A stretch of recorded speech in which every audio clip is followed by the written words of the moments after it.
Moving on, we have a keynote on solving marketing's greatest challenges through technology by Alfonso. So we get Daryl mic'd up right now. Daryl is a global marketing operations leader at Amazon Web Services, where he helps empower hundreds of marketers to build world-class customer experiences. Daryl's an award-winning marketer and MarTech professional. He was named one of the top marketers in the US in 2022 by Propolis, and one of the top MarTech marketers to follow in 2020. He's consulted for several Fortune 500 companies, including General Electric and Abbott Laboratories. Ladies and gentlemen, welcome Daryl.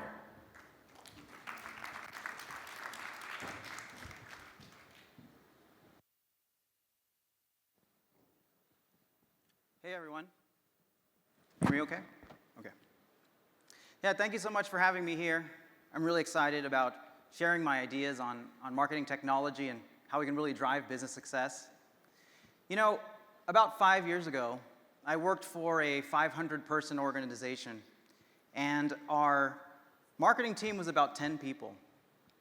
And this was our common complaint. I wish we had more resources. I wish we had more people, more budget, more tools. And if only I had more time, then marketing can really be effective. And then when I came to Amazon Web Services, the cloud computing division of Amazon, we had just surpassed 1,000 marketers in the marketing organization. And I talked to many of them. And can you guess what their number one complaint was? It was, if only we had more people, if only we had more resources, if only we had more tools and budget, and if I had more time, I could get all of this done. You know, can you see some similarities there? So maybe it's not more that we need, and maybe it's not more that will deliver you the solutions that you're looking for.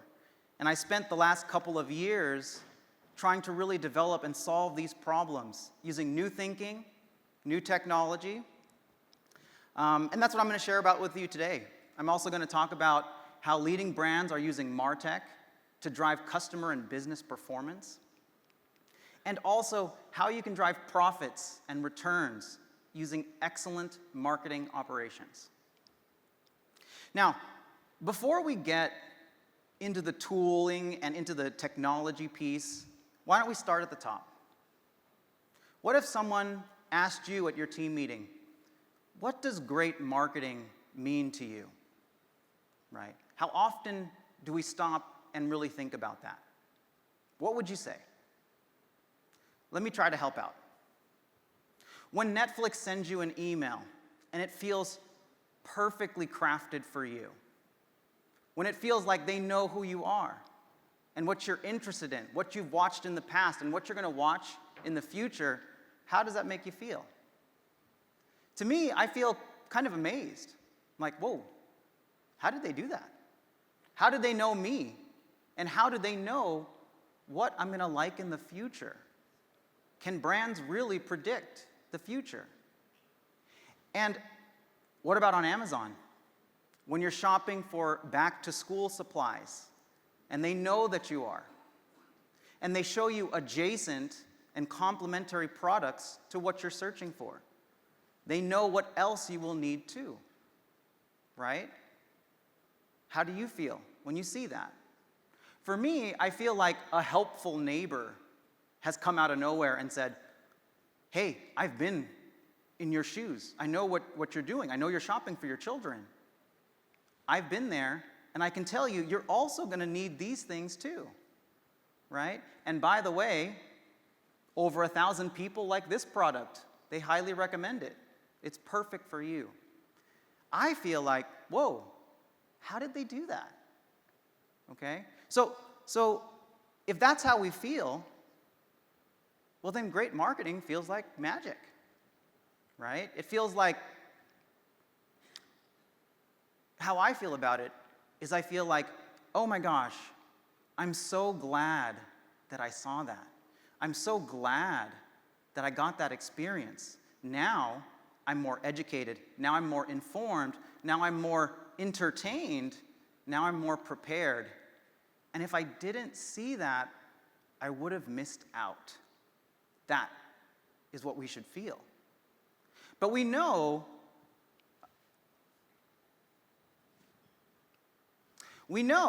that great marketing isn't really magic. Behind the scenes, there's so much work that we have to do. There's so much work that has to be done. Let's think about the examples that I just went through, right? So it takes skill and creativity to create a great customer experience, okay? It takes data analysis and segmentation to know who the right customers are for our message, who the right audience is. It takes scalable database architecture and infrastructure in order to support these thousands of touch points over millions of consumers. And it takes talent and expertise to manage the marketing technology that makes all of this possible. So great marketing isn't really magic, it's magic to a customer, but to us, it's great operational excellence. So that's kind of complicated, right? There's a lot that goes into there. And I'm a big fan of simplification, okay? Remember, let strategy drive your technology and not the other way around. It's always strategy first. Don't pick your technology and then say, okay, what are we going to do? It's always good to be outcome driven. And a great way I like to think about it is the upstream marketing framework. This is by Equibrand Consulting Partners, and it goes like this. It starts with insight, then identity, and then innovation. Insight is who are our customers and what do they want? What do they feel? What do they need? What are they looking for? Identity is who we are, right? What our brand and value proposition is and how we can deliver that message into the customer journey in a seamless and relevant way. And then innovation is that magic piece, that part where we surprise our customer with something that they didn't expect, right? The examples that I just covered, all of it follow this framework. For Netflix, the insight is customers that want to watch great content that's relevant to them. The identity is Netflix creating great content and making it accessible to them whenever they want, in a fast and easy way. The innovation is predicting what they'll want to watch in the future. For Amazon, the Amazon example, right? You've got the insight, back to school shoppers, shopping for their children. The identity, Amazon providing these products and services, fast, easy, and delivered right to your door. And then innovation is recommending the adjacent complementary products because we know that they'll need them too, okay? So you want to take those ideas and apply them to your marketing strategy. Now, before we get into more tech, I want to address another question because you're going to hear this all the time in your team meetings and in your companies, right? People are going to tell you, well, isn't product the most important thing? Especially nowadays, right, with product-led growth, it's getting all the rise. Can't we just make really great products? The customer's going to love it, and then, they'll tell their friends. Marketing is not that important, right? That could not be more wrong. That's a very narrow-minded view of what marketing is, right? That's the promotional side of marketing, but we know that marketing is much more. Marketing is positioning, it's product, it's price, it's promotions, it's place, right? It's people. When you do marketing right, it's built in, and it's really great business. Let me share with you an example. Okay, let's think about the CRM space, customer relationship management. I'm going to say something that maybe some people might make them uncomfortable. But I've used a lot of CRMs, and I can tell you, the features and benefits, pretty much the same, right? The applications, it's a relational database. It's kind of the same. The user interfaces, especially nowadays, starting to converge and be the same. But if you talk to Salesforce customers, if you talk to people that love and are power users of Salesforce, do you think they would consider them all the same? No. Not when there's podcasts and content that speak directly to who they are. Not when there's a community of trailblazers, product champions, and advocates that help them develop throughout their career. And what do you think is going to happen when they take on leadership roles? And when they switch companies, who are they going to install? Who are they going to implement? Is the product the same for them? No. That's because when you combine great product and great marketing, it changes the way customers feel, right? It gives them this sort of emotional impact on using your product, and that makes all the difference. And that can be applied to so many different measures. Now that we know what we're going to do, right? We're going to apply insight, identity, and innovation. And now we know the why we're doing it, right? We're going to make customers feel something. So now we're going to place that directly at every stage of the customer journey, from awareness to evaluation to consideration to decision to purchase to post-purchase and advocacy. What is the experience we want at each stage, and then what are the tools that we need to support that experience, right? Let strategy lead technology and not the other way around.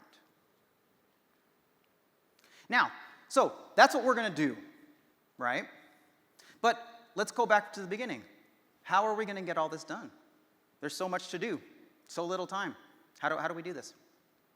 I'm going to share with you one of my favorite ideas and strategies to make this work.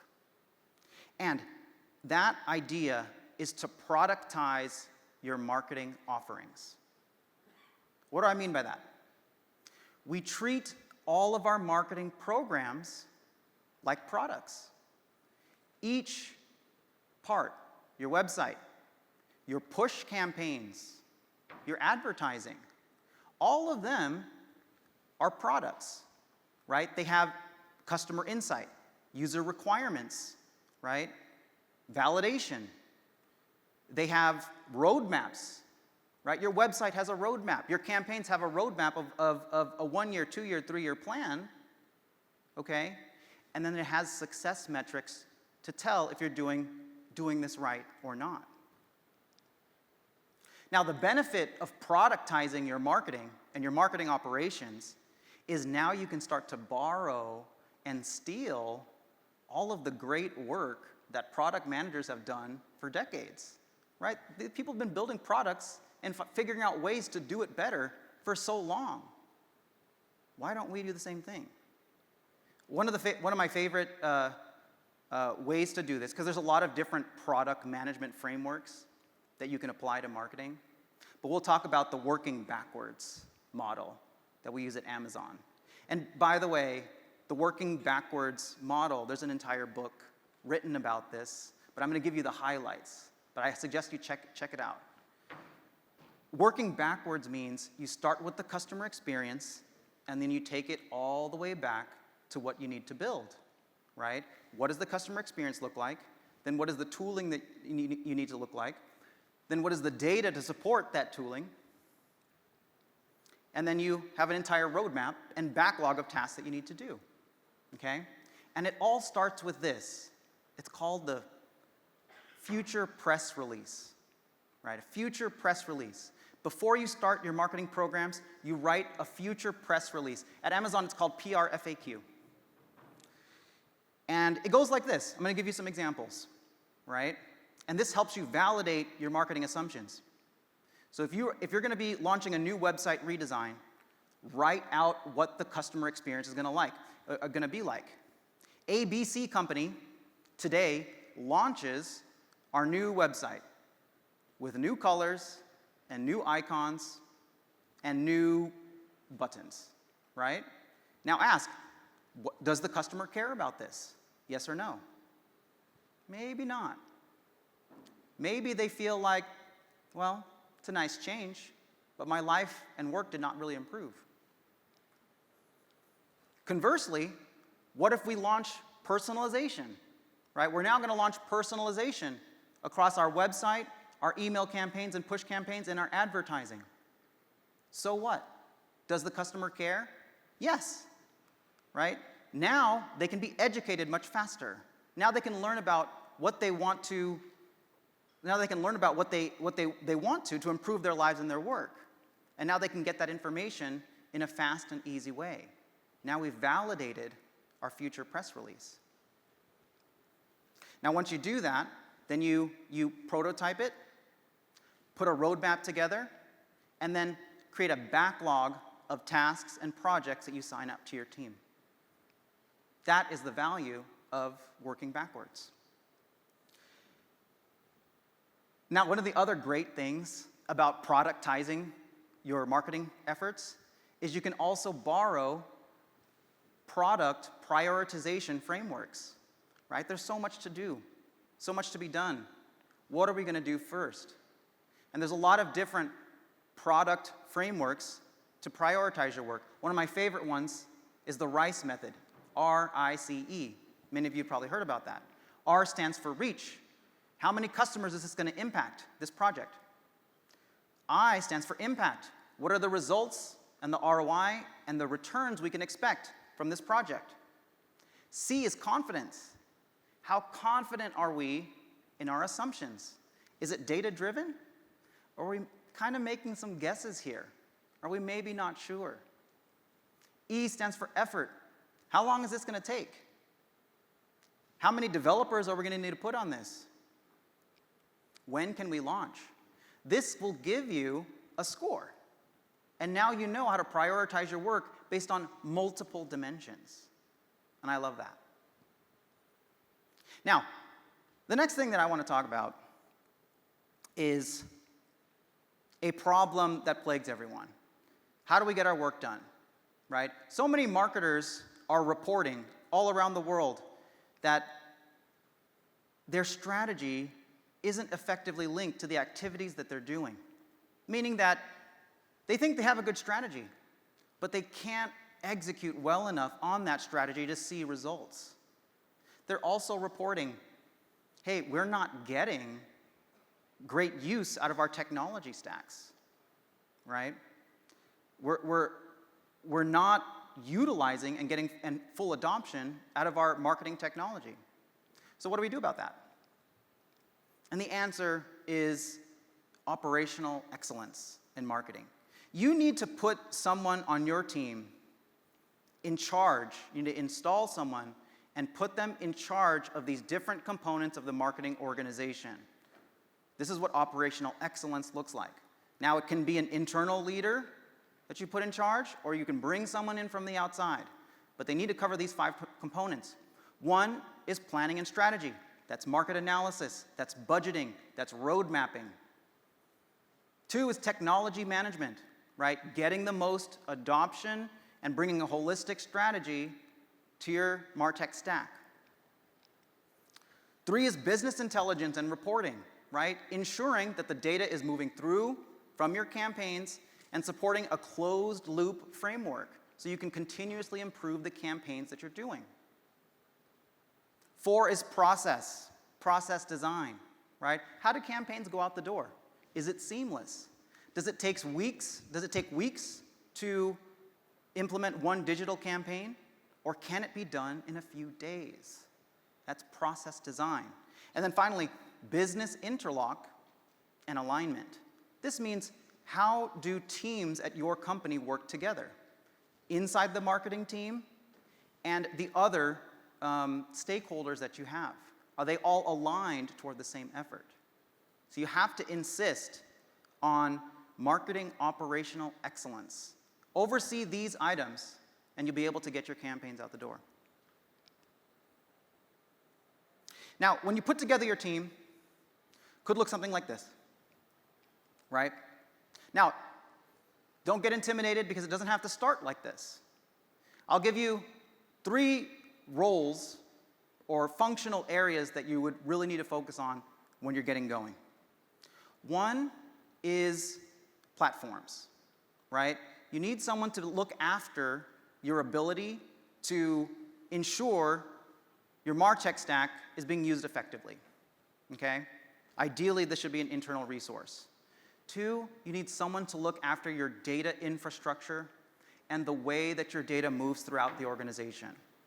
Data is so important because it's the basis of everything that we do. Great marketing is predicated on having great data. We can't react in real time to customers' touch points and engagements if we don't have the data moving back and forth. So have someone oversee and look after your data. And then finally, business intelligence and reporting, right? And analytics. Have someone making sure that all the campaigns are contributing to your monthly and quarterly business reports that you're presenting up to leadership. Okay? All of those things are so critical to having a great and efficient marketing engine that's going to run your campaigns and engage your customers. Once you do all of these things, your organization will move smoothly, and you'll be able to get much more return out of the finite resources that you have. Remember that more isn't always better. Better is better, right? So in summary, I guess I went a little bit fast. So in summary, here are the few things that I talked about. Number one, new thinking and new technology, right? You want to make sure that you are creating a magical experience for your customers, right? And you do so by putting together great technical foundation and implementing your strategies at every stage of the customer journey. Two, productize your marketing offerings. Treat all of your programs like a product. Each month and each quarter, you'll have a monthly business review and a quarterly business review to understand how each parts of your marketing are working.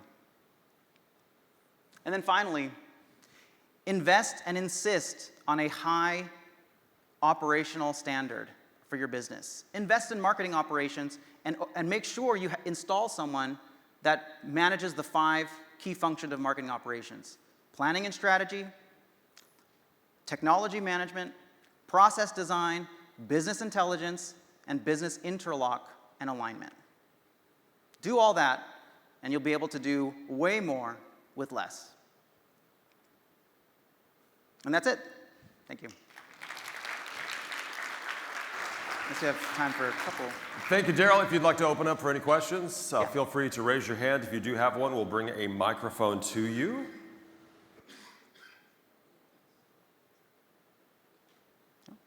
Guess not?